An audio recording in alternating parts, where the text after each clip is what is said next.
All right, YouTube. Good evening on the Sunday evening as we're getting ready for what's likely to be a pretty crazy week in the markets yet again here. I just want to kick it off first and foremost by saying Happy Mother's Day to all the mothers out there. Mothers come in many different shapes and sizes and types and everything under the sun. So if you are a mother in any kind of way, Happy Mother's Day to you. I hope you had a great day. I hope every day is great for you, frankly, but I hope you had a great day today, especially.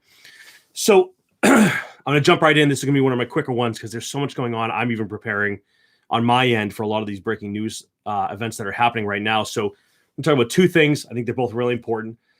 Before we do, please hit that subscribe button if you don't do already. If you haven't done so already, and please give us a like. We really appreciate it. I feel like this is a weekly occurrence, but I am beyond ecstatic to say we broke 600 subscribers. I don't even know what to say. Last week I said 500. I felt famous. Now I feel like, my gosh, I'm like living in Hollywood all of a sudden. Who would have ever thought my face would be getting any looks? With that said, I want to jump right in because I think there's some really important things that we need to cover.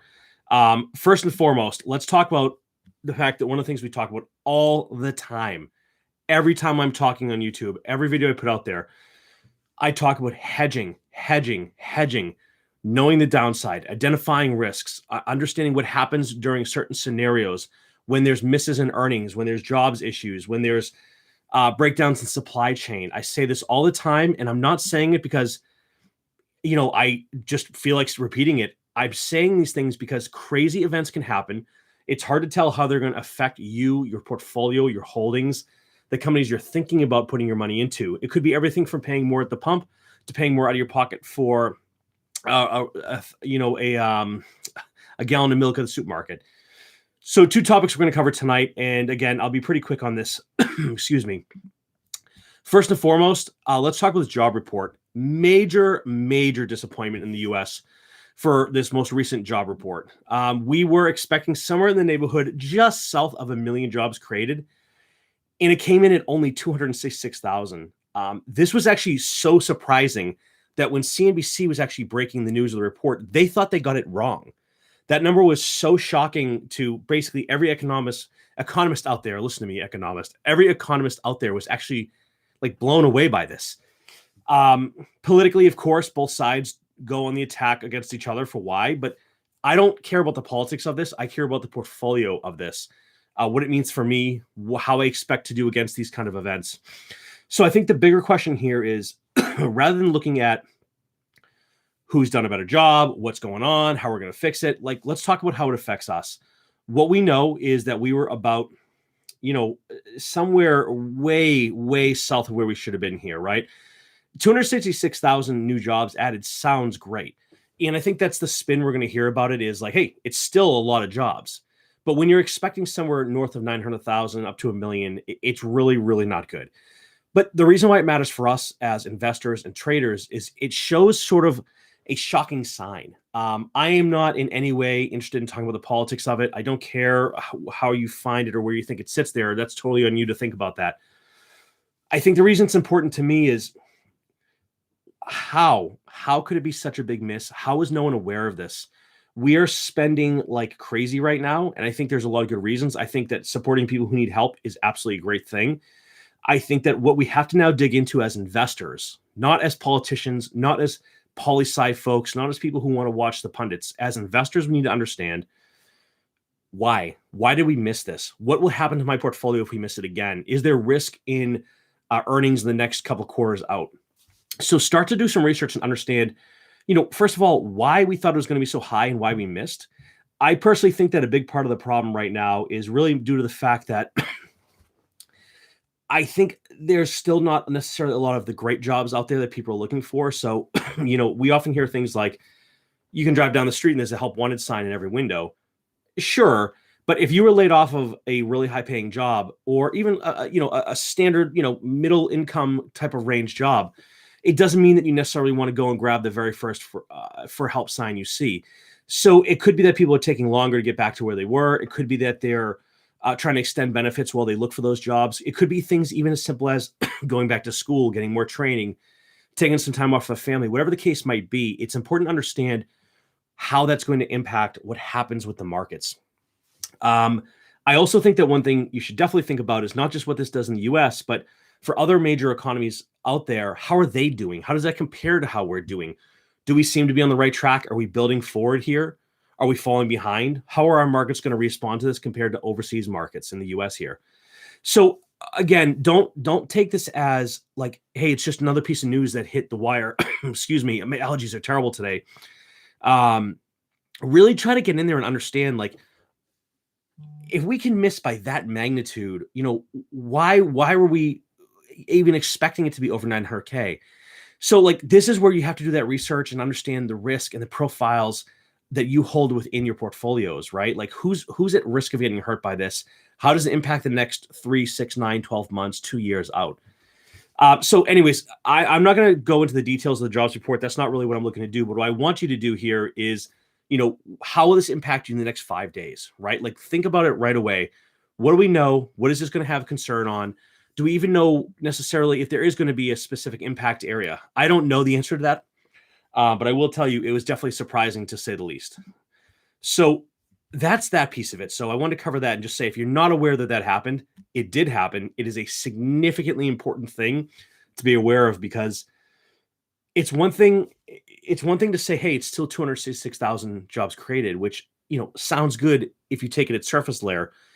As professional investors and traders and speculators and long-term buyers and early retirees, whatever your label is when you think about the world of investing, you can't just look at news from that first level. So 266,000 jobs sounds great, but we were thinking it was going to be over 900K. You got to find out why. You got to find out how it affects your portfolio, and you got to make sure that you understand, if that happens again, the next report, or next release rather, what happened this time and could happen again. Are you protected against it?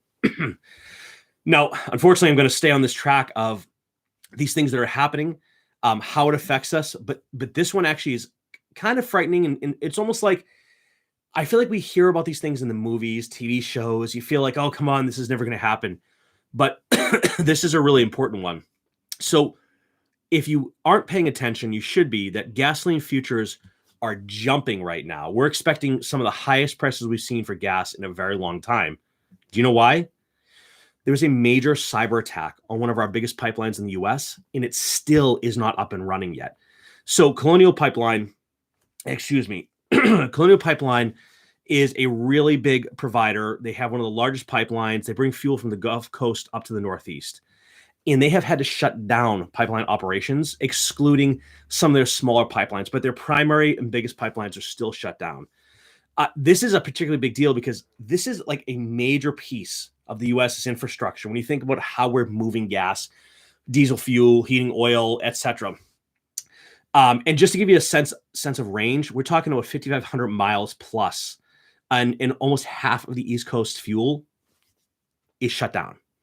So I'm gonna pause for a second and say that one more time. Like, we're not talking about, a couple of tankers are empty driving down the highway here. We're not talking about an inability to fill up your gas tank in your car. We're saying right now, one of the major pipelines to the entire East Coast is offline. That's 5,500 miles of pipeline. That's half the East Coast fuel shut down because of a cyber attack. I think that these are the moments I talk about all the time on this channel. And it's not because I look at things for the negative or I want to be negative. It's that when you start to build your investment portfolio and it gets larger and there's more risk out there, and it's your retirement, it's your livelihood, it's the way you're going to fund your future, your kids' college, your early retirement, whatever it might be. These things happen. And like, how is it going to affect you? Do you own shares in MLPs? Do you have pipeline exposure? Do you have gasoline exposure? What does this mean for you? How will it affect you? Are you protected if things crash down? Conversely, since I always talk about hedging, let's talk about the upside. From a trading perspective, futures should probably absolutely smash upwards really quickly here. But to bring it back to the Main Street view for a second, excuse me, I think one thing to consider as well is, like, when will this start to impact my pocket as a normal person who has to drive to work, has to have the heat on in my house, etc. And I think what we're hearing right now from a number of pundits is that the impact of something like this happening can ramp really quickly.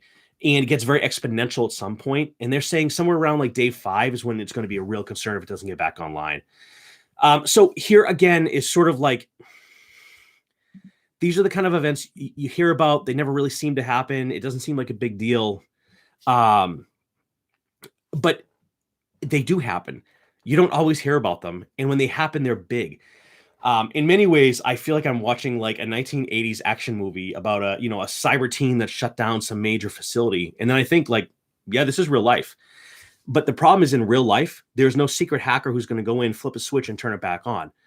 In this case, they still have not quite figured out how to get through this and get it back online. So every day that goes by, we have to be aware of what this means, how the risks are going to affect us, how we can hedge against it, how we protect ourselves. And that's it. Like I'm actually really passionate about this because I spend so much time talking and preaching and just, screaming from the mountaintops, know the risk, know the supply chain, know what happens. Like before this happened, I would say very few people were probably even aware that one single large provider of pipeline getting shut down means 50% of the East Coast is wiped. That's crazy. That is crazy. And again, like I find so many times politics and investments tend to come together. So I'm not going to make this about politics, and I never will. But what I will say is when you hear about these battles from one political side to the other of we want more pipelines, we don't want pipelines, we want this, we want that. Look, I don't care where you sit on it, but know the facts. I personally was not aware that Colonial represented 50% of the East Coast of fuel. That's crazy scary. So that's me to learn more about that. Now it's actually causing me to start thinking really about other areas. Where's the food coming from? What's that infrastructure look like? What kind of supply chain issues could be exposed? And I'm going to start to protect myself and look at my portfolio. And I'm going to end with that. Like, I'm actually really pumped up as I'm reading this because I can't believe it. It's like, we're so aware of these cyber attacks. We talk about it all the time. We hear it politically all the time. And guess what? Still happens. So we're going into a week here as investors and traders where we have major pipelines shut down from a cyber attack, a absolute catastrophic miss on the jobs report, wild miss, unforeseen by anyone, frankly.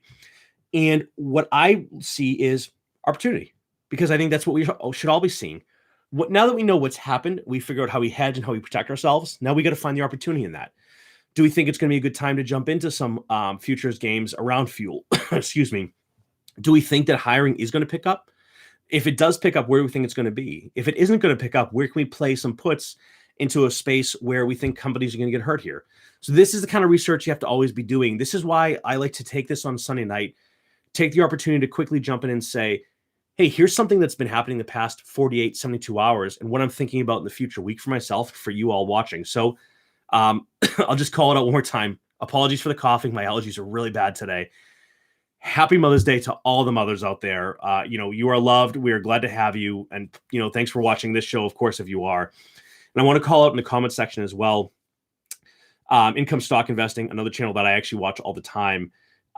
Yeah, man, I can't believe it. When I checked it, I actually was sort of stunned to hear that pipeline is still not up. Frankly, it's one of those things where it almost just seems like, how could this be? But we're dealing with ransomware. We're dealing with really coordinated, really well done attacks. And I think what's sort of interesting about it is, these things happening are terrible, but these are also opportunities for all of us to learn and start to get a feel for, how can this hurt me in the future? How can I stop from happening? Like you, I'm a big dividend guy myself.